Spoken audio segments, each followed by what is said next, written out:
혹시 CPU가 두 개 달린 컴퓨터 본 적 있으세요? 총 32스레드의 메모리는 64GB가 장착되었습니다. 이 컴퓨터의 가격은 72만 원입니다. 안녕하세요, 민티저입니다. 어릴 적에 하이퍼스레딩이라는 기술이 처음 나왔을 때 정말 너무 신기했었던 기억이 납니다. 그때는 코어와 스레드의 차이를 갖다가 정확하게 알지 못했던 상태였었고, 그냥 단순하게 CPU가 컴퓨터에 두 개가 달렸구나 라고 생각을 하면서 이런 컴퓨터는 얼마나 성능이 좋을까 라고 막연하게 생각을 했었습니다. 그때부터 CPU가 두 개 달린 컴퓨터에 환상을 가졌었는데요. 오늘 드디어 그런 컴퓨터를 만들어 보게 됐습니다. 바로 제온으로 만드는 워크스테이션입니다. 이 컴퓨터는 절대적인 가격이 싸지는 않아요. 그런데 가성비는 엄청 좋습니다. 전체 부품 목록은 화면에 살짝 띄워드리고, 그리고 영상에 상세 설명에도 적어둘게요. 먼저 CPU입니다. CPU는 인텔 제온 E5 2650V2 두 개입니다. 이 CPU는 코어를 8개를 가지고 있어요. 그게 두 개 들어가니까 총 코어 수가 16개가 되고, 그리고 하이퍼스레딩까지 더해져서 총 32개의 스레드를 갖게 됩니다. 뭐 성능으로 따지면 넘사벽이겠지만 그냥 단순히 코어 개수로만 따졌을 때는 라이젠 9 3950X랑 동일한 코어 개수입니다. 이 E5 2650V2는 L3 캐시를 20MB 탑재를 하고 있는데요. 기본적으로는 2.6GHz로 동작을 하고, 그리고 터보 부스트 쉔은 3.4GHz까지 올라갑니다. 공정 노드는 22nm로 만들어졌고요. 요게 TDP는 95W라서 두 개 들어가니까 총 맥시멈 190W까지 CPU로만 먹을 수가 있습니다. 이게 전성비가 좋은 컴퓨터는 사실 아니에요. 하지만 이런 수준으로 계속해서 동작을 한다는 건 아니고요. 부하가 걸리는 작업을 시켰을 때만 이 정도로 먹는다는 거예요. 그러니까 예를 들어서 웹서핑이라든지 아니면 유튜브 정도만 본다. 이렇게 되면은 이렇게 맥시멈 190W를 계속 먹지를 않고요. 훨씬 더 적은 전력만 소비합니다. 이 CPU는 알리익스프레스에서 개당 약 5만 8천 원 정도에서 두 개 합쳐서 총 11만 7천 원 정도로 구입을 했습니다. 다음은 메인보드입니다. 이거는 키위다라는 회사에서 만든 X79 듀얼 CPU용 메인보드인데요. 사실 이게 발음이 맞는지도 잘 모르겠어요. 역시 알리익스프레스에서 구매를 했고요. 제 생각에는 이거 뭐 동일한 공장에서 만들어낸 다음에 여러 가지 브랜드를 갖다가 붙여서 파는 것 같아요. 이거 뭐 모델명도 따로 없고 아무리 봐도 똑같이 생겼는데 징샤라든지 아니면 화난 같은 브랜드로 붙여져 가지고 팔리고 있습니다. 그 중에서 저는 그냥 제일 저렴한 걸로 구매를 하긴 했는데 아마 모두 다 못 들어보셨던 브랜드일 거예요. 순전히 가성비 때문에 구매한 보드라고 생각을 하시면 되고요. 약 14만 원에 구매를 할 수 있었습니다. 참고로 중국에서 메인보드를 구매를 하면요, 이 시모스 배터리는 빠져서 오거든요. 뭐 중국의 정책 때문에 이거를 끼워가지고 발송을 못 한다고 하더라고요. 하지만 메인보드 시모스용 배터리는 네이버에서도 아주 쉽게 구매가 가능하니까요, 거기서 구매를 하셔서 끼우시면 됩니다. 전체적인 보드 레이아웃에 대해서 말씀을 드릴게요. 이거는 eATX라고 하는 규격인데요. Extended ATX라고 해서 일반적인 ATX 사이즈에서 이 가로로 조금 더 길어진 보드라고 생각하시면 됩니다. 그래서 케이스를 살 때도 이 규격의 메인보드를 지원하는지 알아보고 사야 돼요. CPU 장착부는 2개, 그리고 메모리는 CPU 하나당 슬롯 4개씩 지원해서 총 8개의 슬롯을 지원하고요. 8개 메인보드 슬롯에 각각 32GB짜리 램을 꽂아서 토탈 256GB까지 램을 확장할 수 있다고 합니다. 전원부는 CPU당 7페이지를 사용을 하고 있어서 그렇게 나쁜 구성은 아닌 것 같은데요. 전력 효율 측면에서는 어떻게 나오는지 한번 알아봐야겠네요. 그리고 CPU 8핀 보조 전원 커넥터도 CPU당 하나씩 2개가 붙어 있어요. 근데 보통 일반적인 파워 서플라이에는 이 8핀 보조전원 커넥터가 하나밖에 없어서 4핀짜리 2개를 갖다가 합쳐서 8핀 하나로 만들어주는 커넥터를 사용을 해야 됩니다. 근데 요즘에 나오는 파워 서플라이들은 또 8핀짜리가 하나씩 더 붙어 있는 것도 많더라고요. 아무튼 이 부분을 이제 확인을 하셔서 구매를 하시면 되겠습니다. 뭐 이외에 이제 PCI 익스프레스 1배속짜리 슬롯 2개가 있고, 그리고 16배속짜리도 2개가 있습니다. 이 16배속 슬롯 2개는 그래픽카드를 꽂아서 SALI도 사용할 수 있고, 그리고 크로스파이어까지도 지원한다고 합니다. 중국산 보드에서도 그 2개 다 지원을 한다고 하니까 뭔가 좀 신기하긴 했습니다.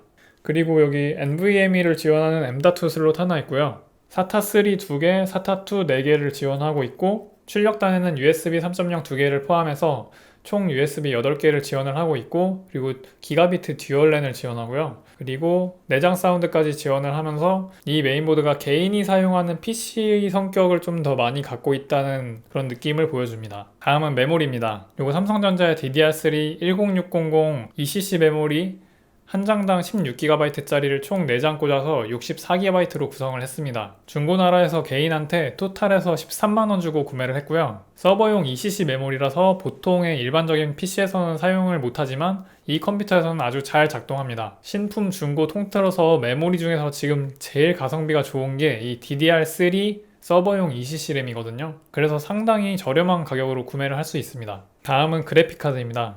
예전에 제가 정말 써보고 싶었던 카드인데요. 드디어 써보게 됐네요. 바로 지포스 GTX 980 Ti입니다. 참고로 성능은 최근 그래픽카드인 GTX 1660 Ti보다도 좋습니다. 참고로 GTX 1660 Ti 중고 매물 기준 가격이 보통 한 28만원 정도 되고요. 그 밑으로 부르는 매물들은 막 줄 서고 난리 나는 수준인데 GTX 980 Ti는 저는 16만원에 구매를 했습니다. 사실 이것도 조금 싸게 사긴 한 거예요. 그래서 제가 중고나라에서 잠복을 꽤 오랫동안 했었습니다. 참고로 전기는 1660 Ti 대비해서 거의 한 2배 정도 더 먹는다고 보셔야 돼요. 이 사이즈만 봐도 전기 엄청 많이 먹게 생겼잖아요.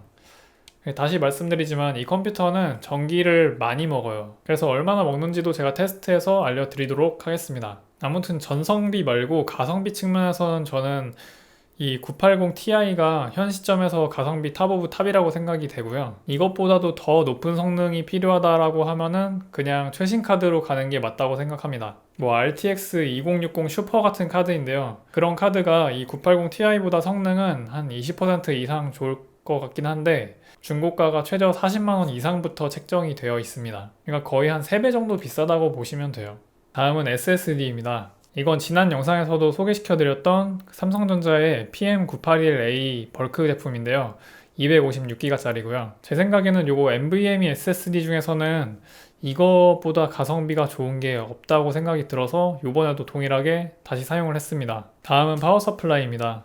제가 어떤 제품을 갖다가 추천을 드리지는 않지만 제 생각에는 보통 이름 있는 그런 파워 제조사의 800W급 전격 파워를 갖다가 사용을 하셔야지 이 컴퓨터를 안정적으로 사용하실 수 있을 것 같아요. 중고 기준으로 한 2만원 후반대로 구매하실 수 있을 것 같아요. 다음은 CPU 쿨러입니다. 지난 영상하고 동일하게 건평정보통신의 아이플렉스 타이푼을 더 사용을 했는데요. CPU 2개를 사용하다 보니까 쿨러도 2개가 필요해서 총 48,000원 정도가 들어갔는데 소음을 별로 안 따지시는 분들한테는 조금 더 저렴한 대안도 있습니다. 근데 이 메인보드가 조금 주의해야 될 점이 있는데 CPU 2개를 모두 다 클립형 걸쇠로 장착을 하는 그런 쿨러를 사용을 못해요.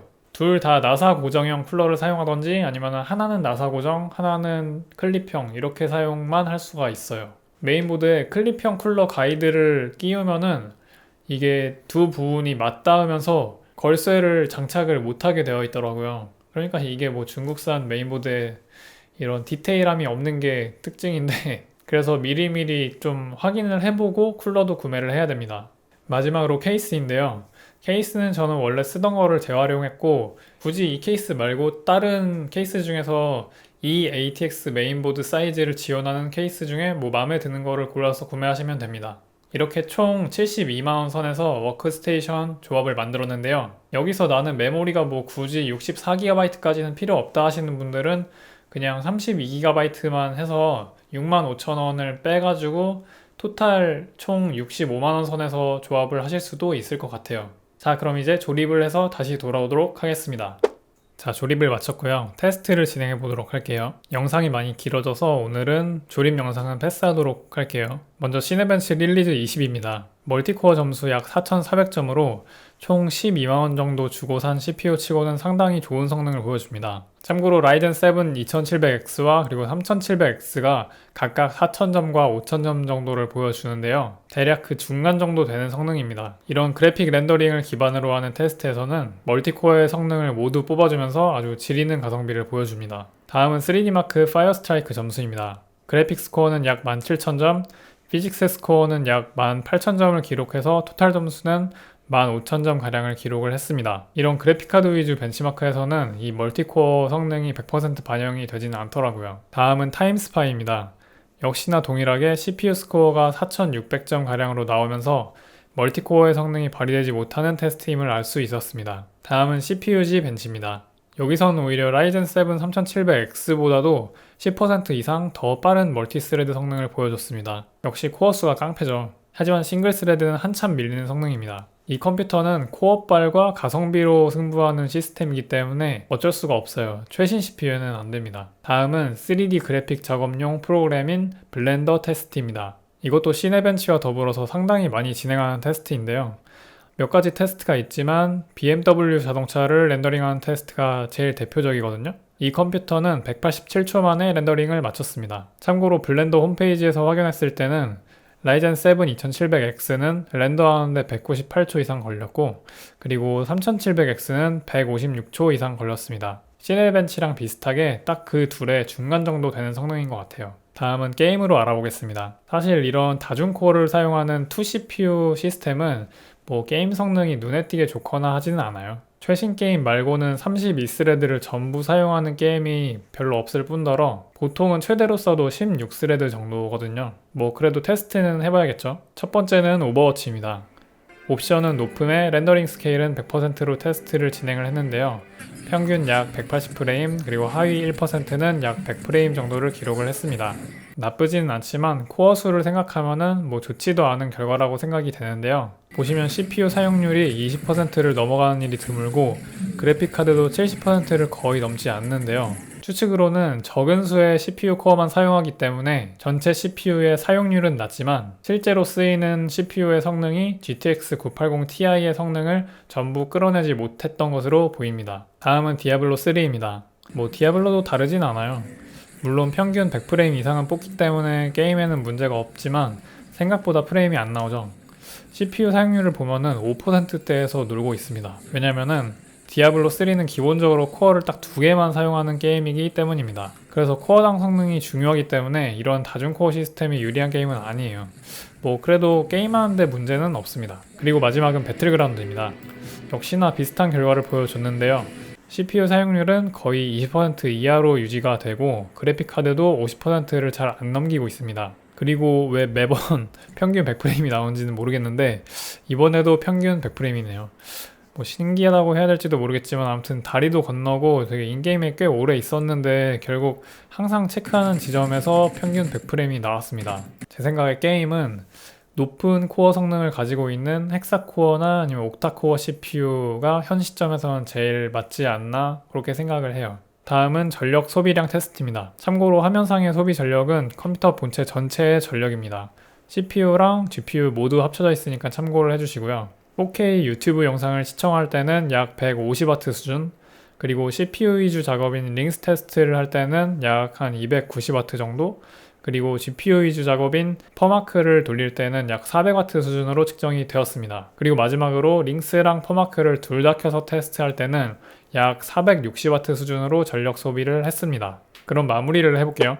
자, 오늘은 이렇게 엄청나게 많은 스레드를 가진 워크스테이션급 컴퓨터를 만들어 봤는데요. 테스트에서 보신 것처럼 렌더링 같은 작업을 할 때에는 멀티스레드를 충분히 활용을 하면서 가성비가 되게 좋은 모습을 보여줬고요. 3D 모델링 작업 같은 거를 많이 하시는 분들이면은 12만원 선에서 구입할 수 있는 가성비 지존 구성이 아닐까 하는 생각이 듭니다. 다만 일반적인 게임 용도라면은 이것보다 가성비가 더 좋은 구성이 많을 것 같아요. 그래도 32스레드에서 느낄 수 있는 뭔가 푸근함과 그리고 심적 마음의 안정감이라든지 그런 데서 오는 만족감은 분명히 있습니다. 앞으로도 신박한 여러 조합들을 많이 소개해 드릴게요. 구독과 좋아요 부탁드립니다. 그럼 오늘도 봐주셔서 감사하고요.